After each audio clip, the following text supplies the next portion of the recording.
নমস্কাৰ বন্ধুসকল। সাধাৰণতে দেখা যায় যে আমাৰ প্ৰাইভেট পাৰ্ট কিছুমান ক'লা হৈ থাকে। ক'লা হৈ থাকিলেতো অলপ দেখিবলৈ শুৱনি হয় আৰু নিজৰো ভাল নালাগে। বিশেষকৈ মহিলাৰ তলৰ অংশটো বেছি ক'লা দেখা যায় পুৰুষতকৈ। তো আজি আমি কেনেকৈ এই ক'লা অংশবোৰ নিৰাময় কৰিব পাৰি তাৰ বিষয়ে আলোচনা কৰিম। হাতৰ কাষত এনেকুৱা প্ৰব্লেম দেখা যায় বাৰু, যিটো একেবাৰে দেখিবলৈ অশুৱনি হয়। তো প্ৰথমতে আমি 2 চামুচ বেকিং ছ'ডা ল'ম। তাৰ লগতে 2 চামুচ আমি গাখীৰ ল'ম।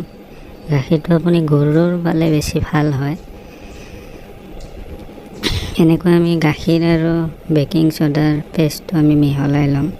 মিহলাই লৈ ব্ৰাছেৰে আমি নিজৰ প্ৰাইভেট পাৰ্ট, হাতৰ কাষলতি বা মহিলাৰ তলৰ অংশত আমি এনেকৈ লগাই দিম ব্ৰাছেৰে। আৰু দিয়াৰ 10 মিনিটমান পিছত আমি শুকাবলৈ ৰাখি দিম। তাৰপিছত শুকাই যোৱাৰ পিছত আমি এপিচ নেমু ল'ম আৰু নেমু পিচ সেই ছালখনৰ ওপৰত লাহে লাহে ঘঁহি দিম। এনেকৈ ঘঁহাৰ ফলত আপুনি যদি দৈনন্দিন কৰে, এসপ্তাহমানৰ ভিতৰতে আপোনাৰ ক'লা দাগবোৰ নাইকিয়া হৈ যাব। ভিডিঅ'টো জানি কেনে